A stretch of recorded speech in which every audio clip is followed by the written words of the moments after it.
যে দলগুলা এখন মনে করেন যে দলগুলা নির্বাচনে জিততে পারবে না, এগুলো হলো তাদের প্রেসক্রিপশন ভাই। যারা জিততে পারবে না সংসদীয় আসনে তাদের প্রেসক্রিপশন। শুনেন, শেখ হাসিনার মতো এগুলো বলেন না যে সব অসম্ভব। না না, আপনি শেখ হাসিনা তো ফেসিস্ট, সে তো তার আবার যদি ধরে আমি একটা উদাহরণ দেই সিম্পল। বিষয়টা আপনার এমন কেন মনে হয় যে একটা আসনও পাবে না? আর যে কোনো দলের কথাই বলেন যে একমাত্র বিএনপি যে সরকার গঠন করবে, অন্য কোনো দল আসতে পারবে না, এমনটাও কোনো তো বাংলাদেশের নিয়ম নেই। না না না, সেটা আমি বলি না, অন্য কেউ আসতে পারবে না। বিএনপি ক্ষমতায় আসবে না ঠিক। আমার মনে হয় যে ছোট করাটা উচিত নয়, যে যারা একটা আসন জিততে পারবে না তারা চাচ্ছে না আনুপাতিক। এরকম বলেছেন, আমাদের দেশের রাজনীতিকরা জনগণের জন্য রাজনীতি করে না, নিজেদের জন্য রাজনীতি করে।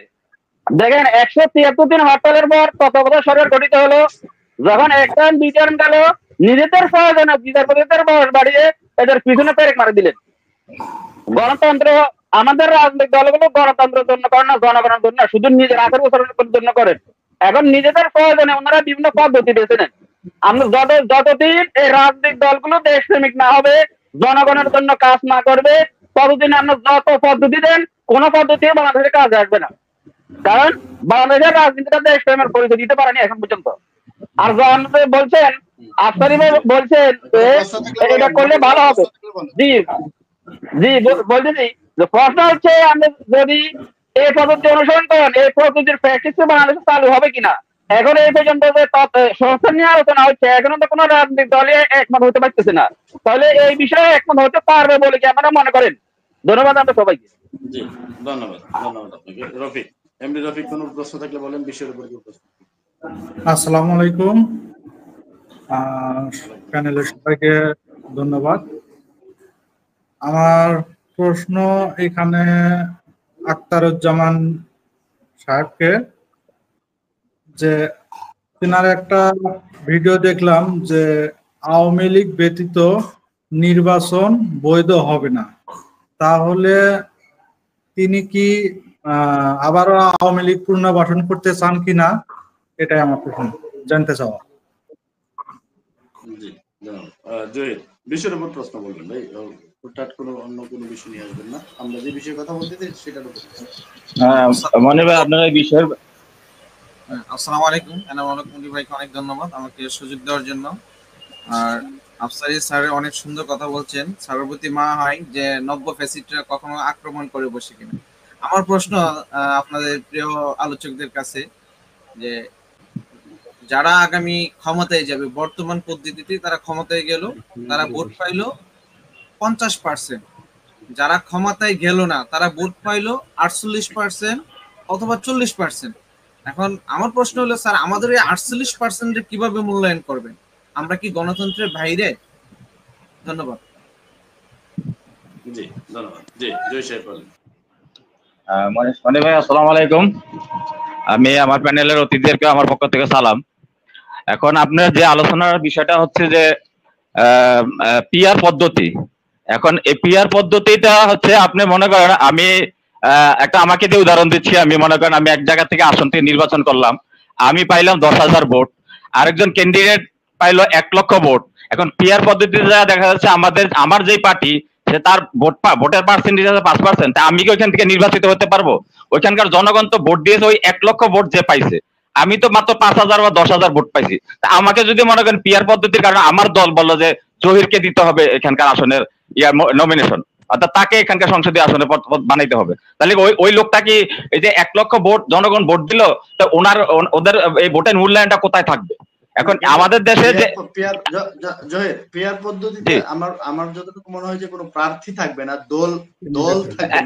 আমি সেটাই বলছি, আমি সেটাই বলছি। না না, যেটা বলছেন যে 2 জন প্রার্থী, একজন জহির বা একজন অমুক নির্বাচন করেছে, এরকম প্রার্থী থাকবে না, দলের প্রার্থী থাকবে, মার্কা থাকবে, প্রার্থী থাকবে ভাই, প্রার্থী থাকবে। আপনি কত পাচ্ছেন সেটা দেখার কোনো সুযোগ নেই, আপনার দল পাবে, আপনি পাবেন। এখন দল আমার দল তো সব জায়গায়, মনে করেন আপনি এ আর বি, এ দল আমরা পার্সেন্টেজ, আমি সেটা বলছি, নির্বাচন করছেন 300 আসনে, আপনি নির্বাচন করছেন না, দল নির্বাচন করছেন, সুতরাং দল নির্বাচন করবেন। এখন আপনি পাচ্ছেন, ঠিক আছে, আমি জহিরের পোস্টারে আসবে না যে জহির এমপি প্রার্থী, ওখানে দল আসবে। আমি আপনি আমাকে কথাটা এটা উত্তর দেন যে আমি একটা এলাকার 2টা দল, এ বি পার্টি, 2টা পার্টি দাঁড়াইলো। এখন এ পার্টি এ যারা ওরা পাইলো 60% ভোট পাইলো, আর বি পার্টি 30% ভোট পাইলো। এখন 60% ভোট হলে কি এখন মানবে? ওরা তো প্রত্যেকটা আসনেই তারা ভালো ভোট পাইছে, এই জন্যই তো তারা 60% ভোট পাইছে। আর যারা বি পার্টি তারা 30% ভোট পাইছে, তারা ভোট কম পাইছে বিধায় 30%। তাহলে এই রেশিওটা কিভাবে আপনি মেনে নেবে? আমি কি মেনে নিব? আপনি কি মেনে নেবেন যে আপনার আসন থেকে আপনাকে দিল না? আপনি ভোট পাইছেন বেশি কিন্তু আপনাকে দিল না, ওই যে 30% পাওয়ার কারণে তাকে 30% সিট দিতে হচ্ছে। এটা এখানে তো আপনার এটা এখানে তো বৈষম্য হয়ে গেছে। জহির সাহেব, আপনি ফান্ডামেন্টাল ভুল করছেন। যদি ভোট হয় কোন প্রার্থী আগে ঠিক হবে না, দল ভোট পাবে, তার আনুপাতিক যে সিট পাবে দল তার নিজেদের মধ্যে লোক ঠিক করবে। আপনার জহিরের ভোট করা ওইটা তো প্রেসিডেন্সিয়াল পদ্ধতির মধ্যে হইতে পারে মাহবুব ভাই, প্রেসিডেন্সিয়াল পদ্ধতিতে হতে পারে যে একজন প্রার্থী দাঁড়াইছে, দল দাঁড়াইছে, ভোটের এত % ভোট পাইছে, উনি ওনার রাষ্ট্রপতি হলেন, যেটা রাষ্ট্রপতি নির্বাচন ছিল। সংসদীয় পদ্ধতিতে এরকম কোন সিস্টেম আছে বলে আমার মনে হয় না। আখতারুজ্জামান ভাই সংসদে ছিলেন, উনি হ্যাঁ ভাই বলেন বলেন বলেন। বাংলাদেশের নাই, বাট সিস্টেমটা করতে চাচ্ছেন ঐকমত্য কমিশন যেটা বলছেন, এই সিস্টেমটা তো নাই সিস্টেম, নাই সিস্টেম এখন নাই এই সিস্টেম নিয়ে আমাদের এই সিস্টেমটা করা যাবে কিনা বা করতে গেলে কি কি বাধ্য, এটা বাংলাদেশে এই জিনিসটা আমার মনে হয় মনির ভাই, আমি বলি বাংলাদেশে এই সিস্টেমটা হবে না। কারণ হচ্ছে বাংলাদেশের জনগণ একটা দলকে ভোট দিবে, ওই পার্সেন্টেজ দিয়া কাউকে নমিনেট করে ওই যে সংসদে পাঠাই দিব। আপনার ভোট পার্সেন্টেজ আছে 1%, আপনি 1% ভোট পাইয়া আপনি একটা ধরেন 300 আসন, তাহলে আপনি 1% ভোট দিয়ে 3টা সংসদীয় আসন নিয়ে যাবেন। কোন 3টা সংসদীয় আসন আপনি নিয়ে যাবেন বলেন? কোন 3টা সংসদীয় আসন আপনাকে ছেড়ে দিবে? এই আলোচনাগুলোই তো আমি আমার বক্তব্য প্রথমে শুনেছেন কিনা, এইগুলোই তো আলোচনাটা আমাদের আমি সেটাই বলতে চাচ্ছি যে আসলে এটা বাংলাদেশের মাইনরিটি যে দলগুলা এখন মনে করেন যে দলগুলা নির্বাচনে জিততে পারবে না, এগুলো হলো তাদের প্রেসক্রিপশন ভাই। যারা জিততে পারবে না সংসদীয় আসনে তাদের প্রেসক্রিপশন।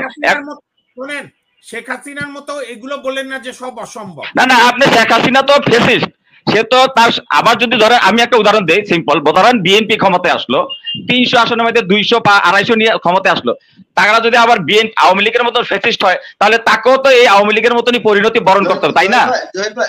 আমি একটা কথা বলি, একটা বিষয় বলা হচ্ছে যে যারা জিততে পারবে না তাদের দাবি আনুপাতিক হারে নির্বাচন, যে একটা আসনও পাবে না। বিষয়টা আপনার এমন কেন মনে হয় যে একটা আসনও পাবে না?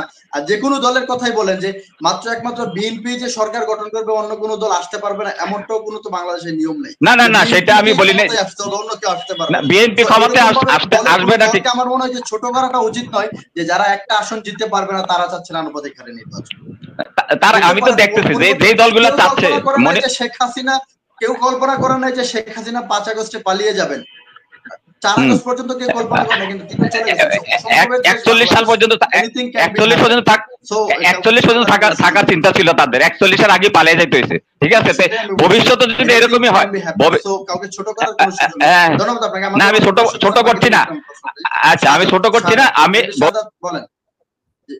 জি ধন্যবাদ আপনাকে। এমডি শাহাদাত, আনমিউট করেন, কোন প্রশ্ন থেকে বলেন, বিষয়ের উপর কোন প্রশ্ন থেকে।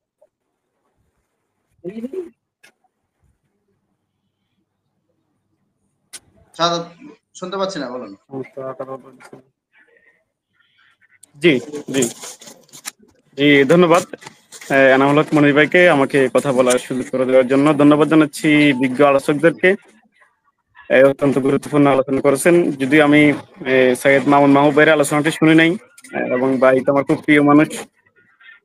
ফেরত আন্দোলনের সময় একদিন একটা টক শোতে অনুষ্ঠান ছিলাম।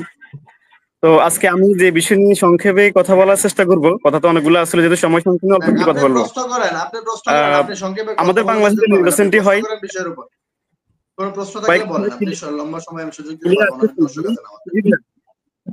আজকে আপনার আলোচনার বিষয় ছিল সংখ্যানুপাতিক নির্বাচন দেওয়ার যুক্তিকতা কতটুকু। আমি বলি এটা 100% যুক্তিকতা। সংক্ষেপে আমি যদি 30 সেকেন্ড শেষ করি, বাংলাদেশে যে নির্বাচনটি হয় এটা হচ্ছে ওয়েস্টমিনিস্টার পদ্ধতিতে নির্বাচনটি হয়। এটা হচ্ছে পৃথিবীর 50টিরও কম দেশে নির্বাচনটি হয়। আর বাংলাদেশে যে আনুপাতিক যে নির্বাচন বা ফেয়ার নির্বাচন, এটা পৃথিবীর প্রায় 91টিরও বেশি রাষ্ট্রে হয়।